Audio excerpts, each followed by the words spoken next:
ಯಾರು ಅವ್ರು ಶ್ರೀಮಂತರಿರ್ಲಿ ಬಲಾಢ್ಯರಿರ್ಲಿ ಯಾರು ಕೂಡ ಕಾನೂನು ಕೈ ತಗೊಳ್ಳದ ರೀತಿಯಲ್ಲಿ ನೋಡ್ಕೋಬೇಕು ಅಂತ ಹೇಳಿ. ಪ್ರಚೋದನೆ, ದ್ವೇಷದ ಭಾಷಣ ಯಾರೇ ಮಾಡ್ಲಿ ಅವ್ರ ಮೇಲೆ ಸುವೋಮೋಟೋ ಕೇಸ್ ತಗೊಳ್ಳಿ. ಕಂಪ್ಲೇಂಟ್ ಕೊಟ್ರೆ ಕಂಪ್ಲೇಂಟ್ ಕೊಟ್ರೆ ತಗೋಬೇಕು. ಇಲ್ದೇ ಹೋದ್ರೆ ನೀವೇ ಸುವೋಮೋಟೋ ಮಾಡ್ಕೊಳ್ಳಿ ಅಂತ ಹೇಳಿದೀವಿ. ಆಮೇಲೆ ಮಹಿಳೆಯರು, ಮಕ್ಕಳು, ದಲಿತರು, ರೈತರು ಅವ್ರನ್ನೆಲ್ಲ ಯಾವ ಕಾರಣಕ್ಕೂ ಅವ್ರ ಮೇಲೆ ದೌರ್ಜನ್ಯ ಆಗದ ರೀತಿ ನೋಡ್ಕೋಬೇಕು ಅಂತ ಹೇಳಿದ್ವಿ. ಆಮೇಲೆ ಬಾಲ ವಿವಾಹ ಅದನ್ನ ಸಂಪೂರ್ಣವಾಗಿ ತಡೆಗಟ್ಟಬೇಕು ಅಂತ ಹೇಳಿ. ಬಾಲ್ಯ ವಿವಾಹ, ಆಮೇಲೆ ಭ್ರೂಣ ಹತ್ಯೆನ ನಿಲ್ಲಿಸ್ತಕ್ಕಂಥ ಕೆಲಸ ಮಾಡಬೇಕು ಅಂತ ಹೇಳಿ. ಬಾಲ್ಯ ವಿವಾಹ ನಿಲ್ಸಿದ್ರೆ ಇನ್ನು ವಯಸ್ಸಿಗೆ ಬರದೇ ಇರೋರು ಹೆಣ್ಮಕ್ಳು ಗರ್ಭಿಣಿ ಆಗಿರೋದನ್ನ ತಪ್ಪಿಸ್ಲಿಕ್ಕೆ ಸಾಧ್ಯ.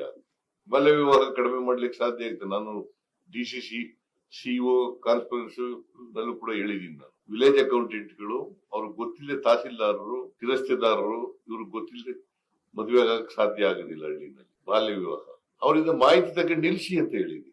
ಕೂಡ್ಲೆ ಸೋಷಿಯಲ್ ವೆಲ್ಫೇರ್ ಡಿಪಾರ್ಟ್ಮೆಂಟ್ ಮತ್ತು ಮಹಿಳಾ ಮತ್ತು ಮಕ್ಕಳ ಕಲ್ಯಾಣ ಇಲಾಖೆ, DC, CO ಇವರೆಲ್ಲ ಸೇರ್ಕೊಂಡು SP ಇವರೆಲ್ಲ ಸೇರ್ಕೊಂಡು ನಿಲ್ಲಿಸ್ಬೇಕು ಅಂತ ಹೇಳಿ. ಮತ್ತೆ ಸೈಬರ್ ಕ್ರೈಮ್ಗಳಿದಾವಲ್ಲ ಅದನ್ನ ಕ್ವಾಲಿಟಿ ಇನ್ವೆಸ್ಟಿಗೇಷನ್ ಮಾಡಿ ಯಾರು ಅಫೆಕ್ಟೆಡ್ ಪೀಪಲ್ ಇದಾರಲ್ಲ ಅವ್ರಿಗೆ ನ್ಯಾಯ ಒದಗಿಸ್ಕೊಡ್ತಕ್ಕಂಥ ಕೆಲಸ ಮಾಡಬೇಕು.